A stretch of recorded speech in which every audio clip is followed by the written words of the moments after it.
America's basketball fans are currently awash in what has come to be known as March Madness, that annual college basketball tournament that names the #1 team in the country.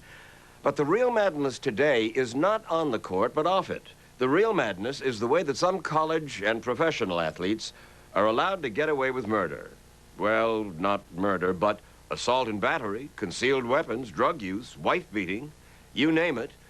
And they are still allowed to play if they are good enough to give a coach a winning season. Case in point, California's Fresno State University, called by some Second Chance University. A school that seems to have gone out of its way to recruit some of the country's most troubled athletes in order to make a run for the national championship. Meet the Bulldogs of Fresno State. Starting guard, Rafer Alston, 2 battery convictions. Starting forward, Damon Forney, arrested last year with a teammate after breaking another student's jaw. Suspended this season for drugs. Starting center, Avondre Jones, 2 concealed weapons charges, also suspended for drugs. Transfer player, Courtney Alexander, assault and battery against a woman. And starting guard, Chris Herron, 3 weeks this season in drug rehab. One Fresno law enforcement official who asked not to be identified looked at the problems at Fresno State and asked, "What do you expect when you recruit criminals?" Those were his words. Go ahead, Chris is out. Willie's too. The man responsible for putting this collection of players on the same team is Jerry Tarkanian. Well, I don't think if a kid made a mistake when he's 17 or 18 years old that we should turn our back on him forever. He's called Tark the Shark, a 67-year-old college basketball legend whose 2 hallmarks are the towel he chews at every ball game and the controversy that seems always to follow him. Controversy that centers around the question, does Tarkanian excuse his players' violence and other transgressions in order to win basketball games? Now let's get the game running. There's never been a player who's played for me that can ever say that we talked about winning a game. That has never been the issue with us. What do you talk about? The only thing we ever talk about is preparing ourselves physically, mentally, and emotionally to do the very best we're capable of doing. Tarkanian may not talk about winning, but somehow he managed to capture the 1990 national championship at the University of Nevada, Las Vegas, where he built the 3rd best winning percentage in college basketball history. But with those victories came a reputation for taking chances on troubled players few others would touch. And it finally caught up with him. This photo, showing 3 of his players relaxing in a hot tub with a convicted sports fixer, contributed to Tarkanian's leaving Las Vegas in 1992. For the first time in 31 years, Tark the Shark was out of college basketball.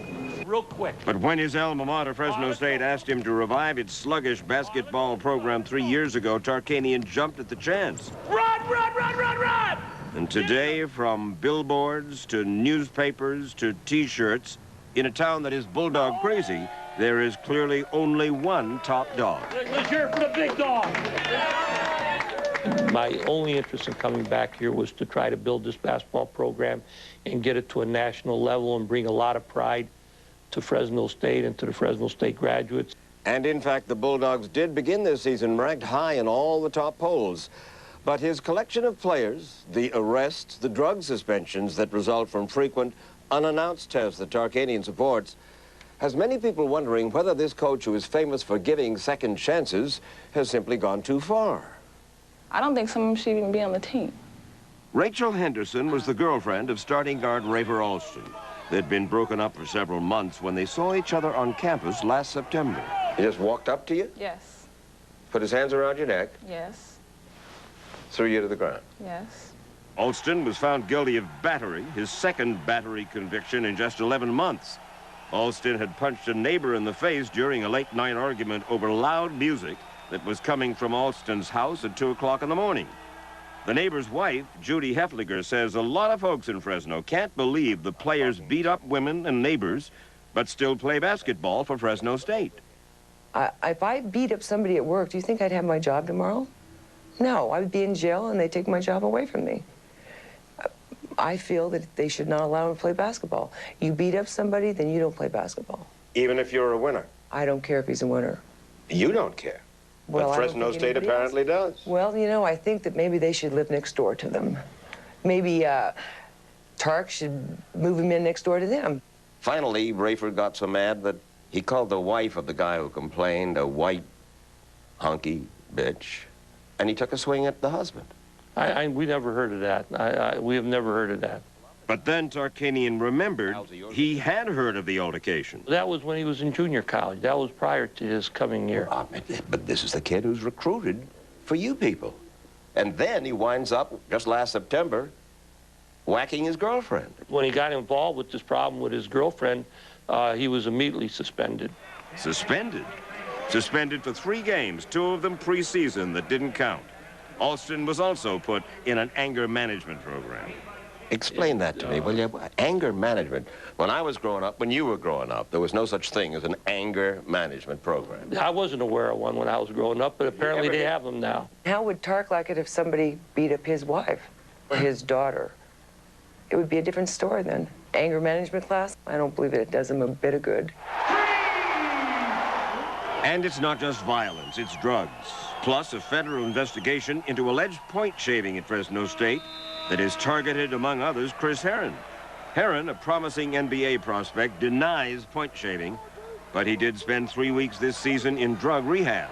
It was not his first defeat by substance abuse. Herron was recruited by Tarkanian after failing a drug test at Boston College. You know, he called me right as soon as it hit the papers, and he said, you know, I just got a new coaching job. I'm starting a new life.